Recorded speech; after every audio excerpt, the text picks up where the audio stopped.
Welcome to Are You Sure You Want to Know? Disruptive questions about faith, culture, and everything in between. I'm Alvin. This is Mike. Oop, hello. We are from the Conversation SLC. You already knew that. Oh man, we've got a good one today. Merry Christmas. Yeah, I got to tell you, it is. We're talking about Christmas today. We're talking about Christmas. I mean, the whole world's celebrating Christmas before Halloween. Like, the stores are decorated with Christmas stuff before Halloween. The moment the last kid knocks on the door, you shut the door and you hear Bing Crosby in the background. You know, I went to this radio station. There's a station I like. It's called, it's 101. Is it 101, 103.1, the Wave? That's the one. It's like 80s wave music. It's very cool. One day, I get in the car. This is pre-Halloween. I hit it. Christmas music all the way through. Only Christmas music from October through Christmas. Not right. Dude, let me tell you something. No. Before we even get into the topic, I'm going to tell you something right now. I absolutely, I'm going to say this with intensity. Wait, if you're going to say you got candy cane on your lip, you got to get that off. I'll never take you seriously. There you go. I can't. If you're going to look at the camera, okay, go ahead. I abhor Christmas. What? I hate it. I don't like the music. I don't like it. I hate it. Podcast over. I hate it. I hate it. I'm not sure I would really want to know. See what I did with the title of their podcast? I'm worse than the Grinch, dude. I'm worse. Why? I don't know. It's expensive. It's pointless. It's just like people are so ungrateful. What do you mean when you say it's Christmas is pointless? What do you mean by that? It's pointless. It serves zero purpose. Zero. All right. It's not the birth of Christ. I know where you're going with that. It's not. That's what it is. It's not. Well, it's not. It's a commercialization. That's what this is. Coca Cola made the image of Santa Claus that we know today. How did Santa Claus have to do with the birth of Jesus? Exactly. Why do we do that? You see what I'm saying? So like we have twisted it into something different. You know that Easter was celebrated Who's more. Who's we? The world. Okay. Well, I guess Americans, because the world looks at this time in history. Excuse me. This time in the season, the year. They all look at it differently. It starts at a different time for different people. You know, I don't know. It's just so commercialized. It's not what it should be. If we're celebrating the birth of Christ, I think that's more important than a dude who was created by Saint Nicholas of Myra, right? Modern day Turkey. He was the one who I guess we modeled it after. You know, I guess the actions of a person, because he was so nice and so generous individual. But he was canonized by the Catholic Church because of his behavior. So that's who we modeled Santa on. And then Claus is a perversion of Nicholas.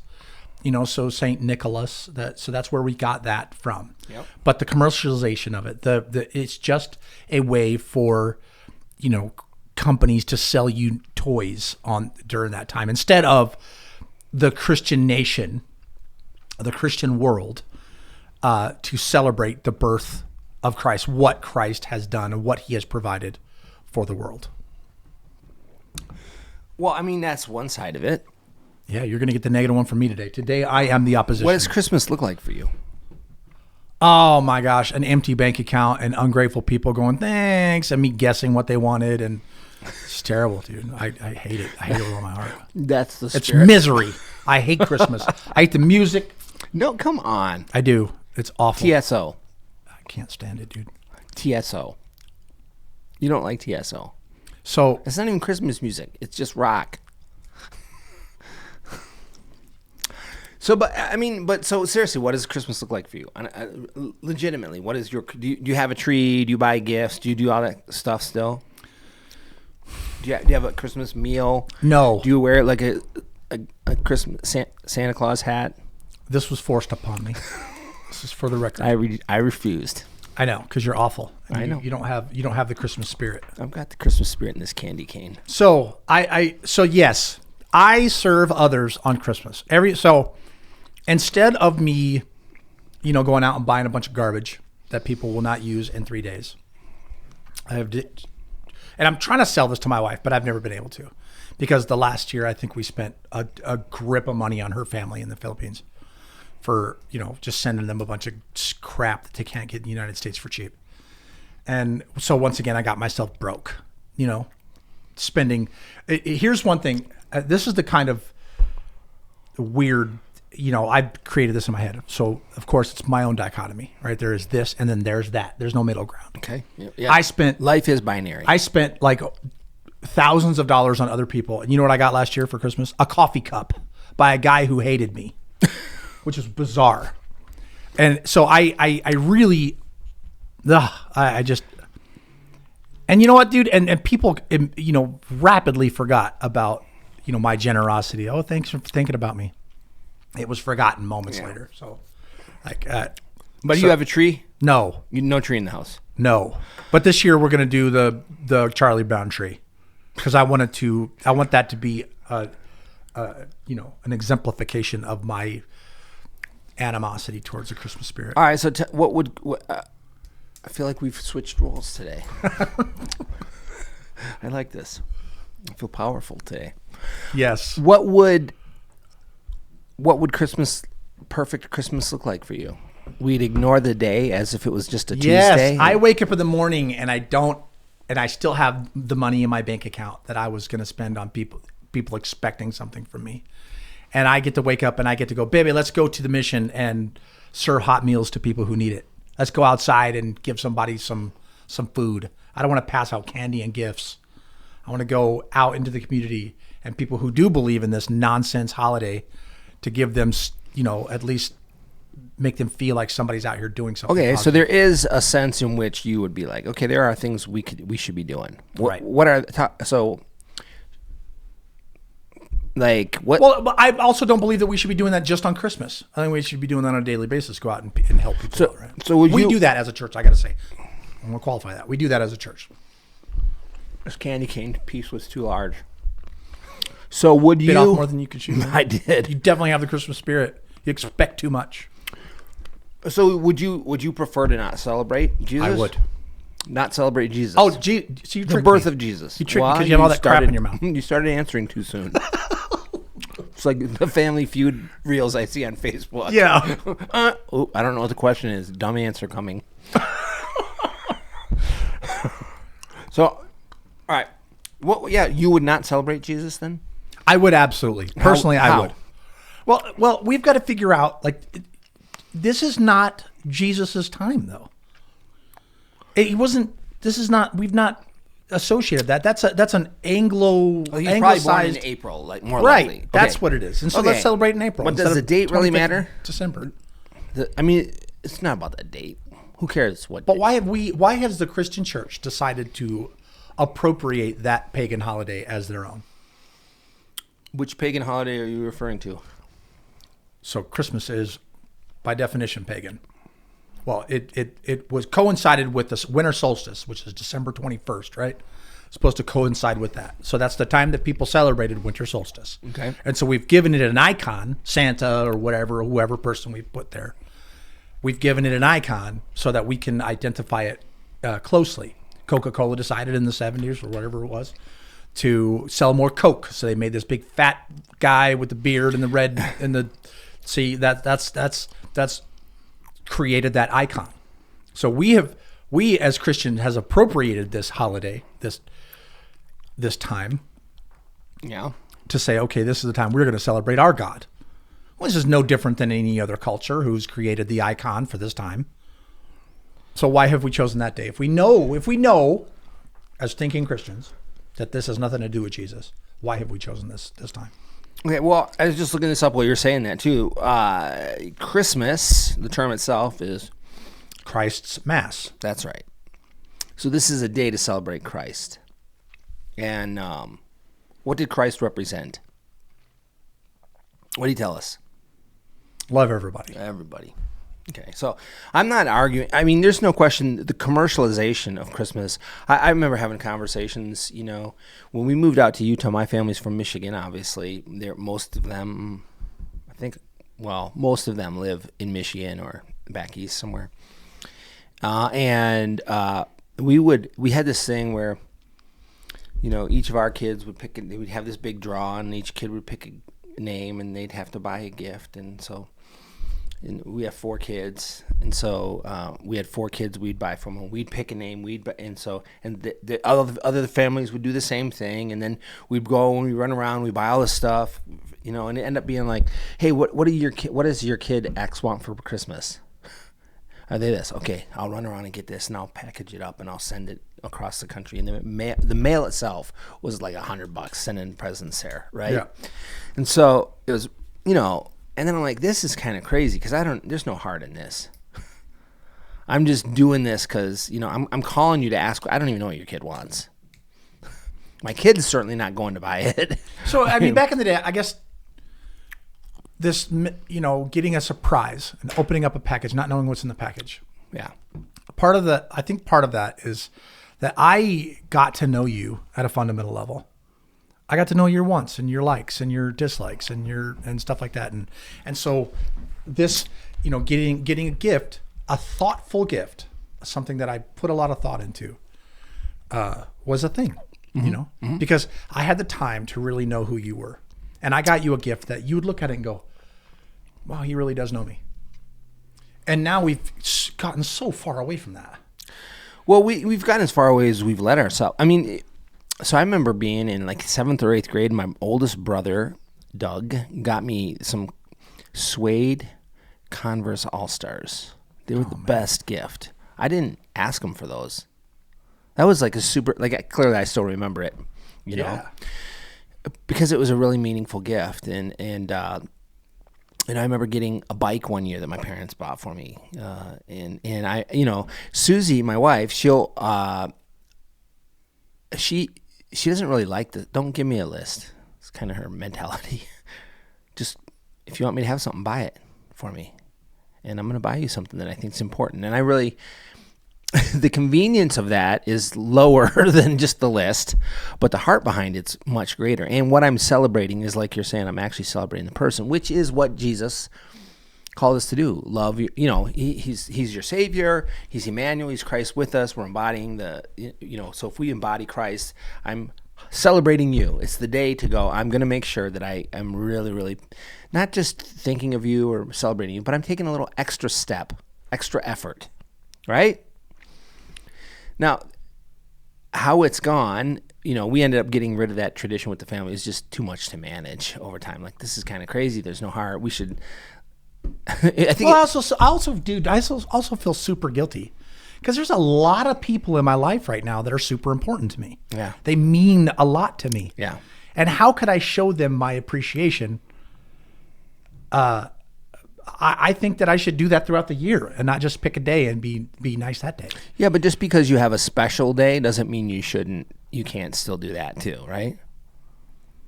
I agree. Yeah. But then I guess my guilt, my cultural guilt is manufactured, and because of the media and the consumerism machine, I have been conditioned to think that this is the time I need to really put forth all this effort and money into getting people something to show them my appreciation of all the joy that they've brought me during the year. And I think if what we did last year? We went to Jeff's company and we bought a whole bunch of really cool cards, right? These very specific, special cards that my wife designed. And her design prowess. Yeah, she's amazing. You know what we sent? His wife is she's our media guru, genius. Any design stuff, it's her. We didn't send any of them. They're still sitting in the drawer. Well, you got them for this year now, unless you put a date on them. Oh no, we didn't do that. Well, then you're good. You can still send them. Oh my gosh, but that's the kind of stuff. It's because I don't know. I think the point of Christmas in my mind is to take a time where I set aside the importance of others and put some effort into honoring them. my Because job that's what here at the Jesus church did. is to put others first. Yeah. And so I do that all year. Can I get one day where I get stuff and I get to just sit back and go, That's the "Yay!" Christmas spirit right Yeah, there. agreed. Let me have it. That's what's come is Yes. people like entitlement and, you didn't give me the right color of this or that or whatever.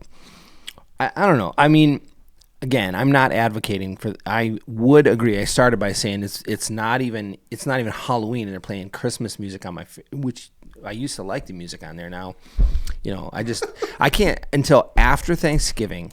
I can't listen. And for me, Christmas season kicks off when I hear Bruce Springsteen's version of Santa Claus is Coming to Town post Thanksgiving. When I hear that song, it's Christmas season. That's it for me. But we won't put a tree up before that. And then as in tradition in my house growing up, by the way, we would we opened all our presents together. It wasn't just come down and tear everything apart. We'd come down. We weren't allowed to do that either. It was issued. My parents were military, so we got our issue. We got sat down, and Mom was like, one for Dawn, one for Alvin. My parents, and I think Susie's as well, but definitely for us, this is something we've adopted. Like, we come together and we have stockings, and you just tear your stockings apart. And it's just, could be a toothbrush or a comb or some chocolates or something like that. Just small gifts that are, in there. Got an orange and a bag of nuts that I never ate. Yeah, we got those as kids too. And my parents did that. And then before we could open the presents, we'd sit together as a family and we'd read Luke 2's account of the birth of Jesus as a family. And so that day had great significance in my mind. I tried it with my kids. It lasted till verse 2, and then it was chaos in the house, and we, it didn't go quite like I was hoping. That makes sense. I know your kids. Yeah, but we still do it though. We fought through it, and I'm reading over the noises that are going on, and now we're at a place where that's part of our tradition. And but again, with the intentionality, my parents had great intention around this being a day where we're celebrating and being together as family. There's a meal. It's interesting too, like you talk about the commercialization. Now there's hockey, professional NHL hockey games going on Christmas Day. There's football games on Christmas Day. There's basketball games. There's those things all throughout the year too. Well, during the year, it's great. It's just like you're saying, they don't set a day aside to celebrate anything. They actually, again, look at it as an opportunity to capitalize. With you said the right words. Yeah, capitalize with capital. Capitalize. Yeah, but that doesn't mean I'm not going to celebrate Jesus' birth, and we do it as a church too, right? Right. We're gonna try and figure out how we can think of others. We always tell people, which we have to do. Josh, remind us this Sunday. We have to tell people, hey. And this is something we started at our last church, because here's what happens a lot of times. We would launch a Christmas initiative post Thanksgiving. And we tell people, hey, we're going to do this thing. And we had these great ideas. And we ran out of time. No, not out of time. Well, sort of. But that was the Sunday after Thanksgiving. The Sunday after Black Friday. And many people have already they've gone through the thing. And so what we want to tell people, hey, set 10% aside, 10% of your Christmas budget. 10%, so $9 instead of $10 spent on whatever. Take that $1 and invest it in others, and we're going to try and do some stuff to help other people. And that's, Jesus Christ came. He was a savior of the world, Emmanuel, God with us, and how is he with us? In large, we bring heaven to earth, as we're told in the Lord's Prayer, your kingdom come to earth. And so we can do that by honoring and loving others, by treating them especially on that day. And you're right. Should it happen on Christmas? That's this checklist. Check. Done with helping others. That can't be. Because Jesus Christ helped people his whole mission down here was to serve. He came to humble himself and took on the nature of a servant. So we should be embodying that as well, which we probably don't do a very good job of, but that's the point in my mind. And that, if you felt like you were celebrating Jesus, could you get behind Christmas? Yes. So there's your chore. Go do that. If I dismissed all the other nonsense, and I was, and I could get rid of the guilt that I feel that I'm not, adequately financially compensating the loved ones, quote unquote, in my life, then yeah, I can get behind that. Yeah. If I can dial it down to that. So unfortunately, I didn't have a whole lot of time like you did with my kids when they were young, growing up. Yeah. Luckily, they turned out really good kids. Yeah. But if I had the opportunity to sit down and just like change their idea, and think about this: when my kids were born, I was not a Christian, so I wouldn't even have been able to teach them the kind of stuff that I know now. Yeah, Christmas was the merchandising and Santa Claus, and then you have Easter, or the death, one of the most significant days, which is a bunny who lays eggs, right? That are chocolate. Where did that come from? I don't know. That's weird, but I mean, make no mistake about it. The world wants to make money when it can. Money's on the table. I don't know where that came from, by the way. I just want you to know. The bunny with eggs. Yeah. Oh, wow. It's if you look up Oster, it's the god of fertility. Yeah. So yeah, there's a whole rabbit hole. You can go rabbit hole. Yeah. Clever. If I had the opportunity, if I can go back and have the opportunity to, properly teach my kids what this season should be about, then that would be something. If I can like untrain my brain to, and I just want to, for the record, I don't have that level of hate that I am putting off. There's really no hate. Yeah, it was strong. You came It's really no hate. You came in heavy. I just think that I do have a strong opinion on how it should be celebrated, but I do have another strong opinion on the commercialization of it. It's people trying to make money on the backs of generosity. This is the guise, is generosity. Don't you want to help gift your kids or your mom and dad and stuff like that? Don't you want to? Don't you think that this is the occasion for it? You're selfish all year long. You can't spend one day and gift your loved ones, and so that's the conditioning, And I'm gullible as all get out, so I'm just as susceptible to it, Well, but for me though, one of the greatest joys, and it's a thing you get to teach people or you get to experience together. There is a joy, like I can get a gift, someone can get me a gift, and at this point in my life, it's not like, man, I hope I get something because I need it so bad. I'm not wealthy or anything like that, but I have the things I need. So it's not about that, but I do really think that there's a special joy in when you give something and you see the joy and the appreciation someone has for a gift you've given.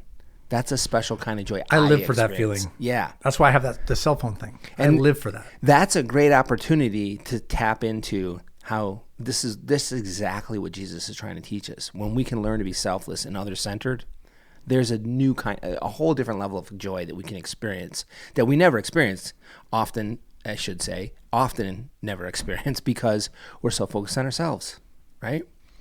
And so taking a day, setting a day aside, though the date is not probably accurate to his birth date, there aren't really birth records that they could find back in Did they celebrate birthdays the way we do? I'm sure it was exactly like that. Yeah, absolutely. Yeah. So, but was there cake? Yeah. Do you think in that barn when Jesus was born there was a nativity scene? I think there was, but I want to look this up because you're talking about charitable giving and stuff, and I just want to what the percentage of charitable giving during Christmas, percentage charitable giving by season. I wonder. I have a feeling it's wildly more aggressive at Christmas. Well, we give to our own though more during Christmas, don't we? December alone accounts for approximately. This is AI. I just Googled this. Charitable giving alone, December alone accounting for approximately 30% of annual giving. That's significant. It's really significant. A third in 1 month? A third in 1 month. Annual giving. November, December up to 47%. So the annual number, so the entire 12 months, a third of that is in 1 month? Half of it is in 2 months. Holy cow. I mean, so Maybe the fact, I mean, probably some of that has to do with year-end giving, tax perks. Yeah, like I bet. There's probably some of that as well. But charitable, I mean, it is a great opportunity for people to be reminded that this is a time you should be thinking about yourself, not about yourself. You should be thinking about others. So, I don't know. I love Christmas. You don't like it. I hate it. I mean, you came in hot on that, but I feel every bit you feel. I feel completely 100% the opposite. I love Christmas. I don't love the fact that they're playing Christmas songs already on the Wave 103.1. I think there's an app. There is an app. You should check it out if you don't live in Salt Lake City. It's a great radio station. You can stream their music. Don't do it now because it's Christmas music. No, thank you. Ugh. But yeah, I love Christmas. It's a great day to celebrate Jesus and great day to think of others. And you get new shoes and socks for Christmas usually. Man, I would love a pair of shoes and socks. That'd be awesome. I didn't get your Christmas list yet. Yeah, you're not going to get one either. Well, maybe if I can get a new phone, that'd be great. I got to get a phone too. Anyway. Well, we do have the next iteration up there in that box downstairs. It's up to you. Well, you take it. No. Put that one in there and take the other one. Well, I'm not going to give someone a lesser phone. That's anti-Christmas spirit, right? Here, take my less quality phone. Quality? I don't know. That's we can have that discussion. Okay. But I honestly, I would if I could just encourage anybody on today's episode. If I could just encourage, I know this is a lot of ideas and ideologies that we've carried on from our childhood. We have grown to what we are today because of how we were nurtured. Mm-hmm. And both in the positive and the negative. Yeah. And I think the reason why I have such a disdain for Christmas is probably because of the stuff that how I was raised. Yeah. For an example, my mom there was always a check, back when checks were a thing. There was always a check in our stocking. And it was always for the same amount. And I never, ever got to cash that check. In fact, I was told by my mom, don't cash that until I tell you. And she never gave us the okay. Because we didn't have it growing up. And I didn't understand that dynamic. Yeah. I now know as an adult, my mom was just trying. Yeah. But we never ever got that. And so to me, it was always like you're selling me a ghost. You're selling me an idea. You're not selling me anything. I don't get anything. This doesn't mean anything. Yeah. And so I probably have a lot of that. And my wife will agree with that statement 100%. She had that similar experience? No, she had great. She loves Christmas. Okay. Yeah, everything about it is just wonderful for her. But it was never seated in, while we were paper Christians, growing up, when my grandmother wasn't in town, she was Irish Catholic. So when she was in town, it was a requirement that we go to Mass. But we were Baptist, I guess you could say. Baptist Catholics? Grandmother Catholic. Yeah. We were Baptists as a family. And then my mom says, "Hey, it's up to you. You could choose." Yeah, again, for me, but we didn't celebrate the Christian side of it at all. Well, I just think there's opportunity. Like, this would be my challenge to people as you're raising kids, and if you don't have kids, if your kids have come and gone, whatever. But it's not too late to set some time aside and really try and institute some traditions or some things that you will, I'm gonna do these things each year because I want to remember. You're gonna need something help. But I think using Christmas as an opportunity and a jumping point to establish some practices that help you focus back and fight against the over merchandising, the commercialization of it, and bring Jesus back into it. It's not over. We haven't lost.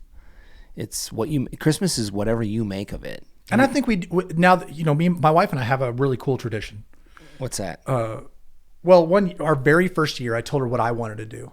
Because that was probably the second year I was working with the Rescue Mission and Steve. Yeah. So we were going out to the camps and actually making a difference. Okay.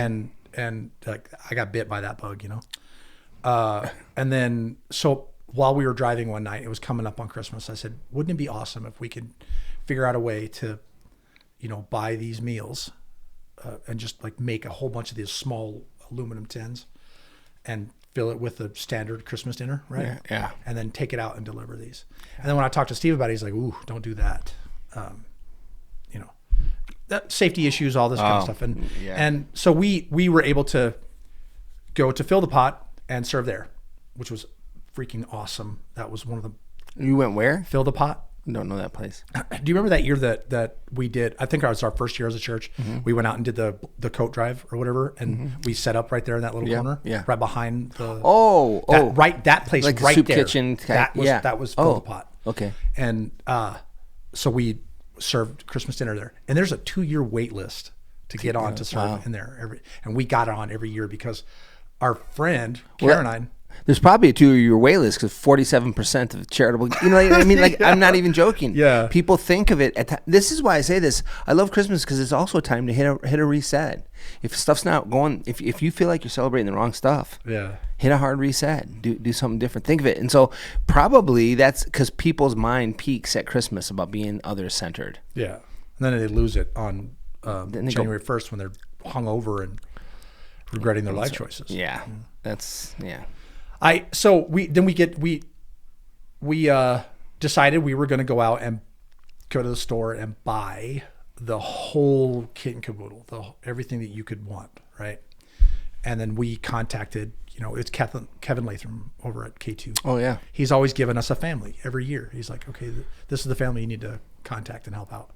And so every single year we found a family that needed it and that couldn't afford it, and we were able to get them that meal. And then when we started serving this church, we were able to do a lot more. We were able to plan a lot more and scale our level of giving, which is really, really cool. Yeah. But we still, even though we part of this, we still did that thing for K2 and Kevin and K2. Yeah. But this year, I don't know if my wife already talked to you about it, but we're gonna, figure out somebody in our area here in Midvale and do that. Yeah. For our community now, instead of K2's community, we're going to do it for the Conversations community right here. And there's plenty of need all around. You just look around. There's need everywhere in the world. Like every city has need.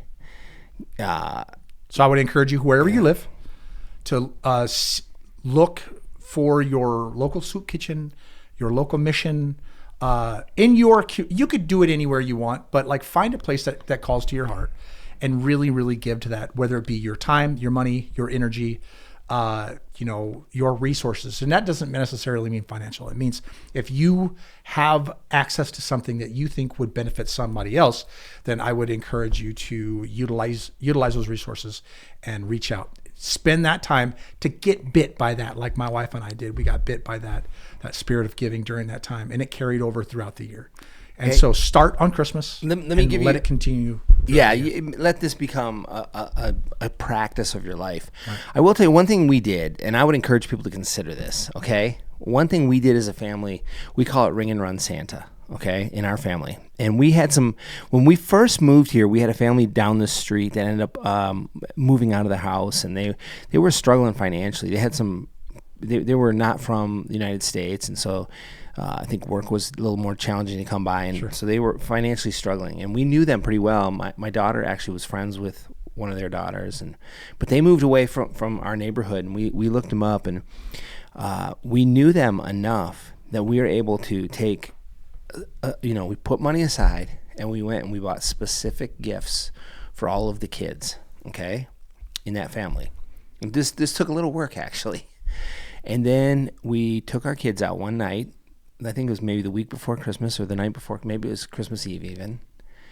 And we had all of these presents in garbage bags or whatever. And then we drove up close to the house, but a little down the street. And our kids got out with the presents, took the presents out of the bag, and they snuck over to the house. They stacked the presents on the landing to their house, front door, rang the doorbell, and took off. And then we watched from down the street. End of that story, the porch pirates from down the street stole all those presents. we watched. It was immediate. The kids came out and they're like literally jumping up and down and excited, and they're like, "What is this?" And we didn't say it was from us. To this day, they don't even know. I mean, maybe now they know. I don't know if they watch this, but we lost contact with them many years ago. But the joy. If you ask my kids a Christmas highlight, they'll tell you that. Oh, that's cool. They won't tell you, the year I got this truck or whatever it was. They'll tell you the time we did Ring and Run Santa, and we still continue doing that. We've done it a few different ways, but again, just an opportunity to teach our kids, hey, Christmas is a time to think about, remind yourself to make sure you're thinking about others. So consider that part of the hard reset. So, well, I think that's it for us. I just do want to say that during this time, you'll notice in your community that you'll see people, especially suffering during this time. Weather is a big deal. They'll probably be missing their families because not everybody, has been born and raised in the level of abject poverty. Circumstances happen. Sometimes life beats you down, and some people have the ability to transcend that, and some people don't. And so, as we close, I want to just have everybody consider someone else. Let the season of Christ's Mass, where we gather in the name of Christ, have this be your start point to think about others as Christ intended for us, to love others as we love ourselves. Love God first and then love others. And that's the greatest commission. I am Alvin. This is Mike. We are the Conversation SLC, and this was Are You Sure You Want to Know? Stay tuned for the next episode. Bye.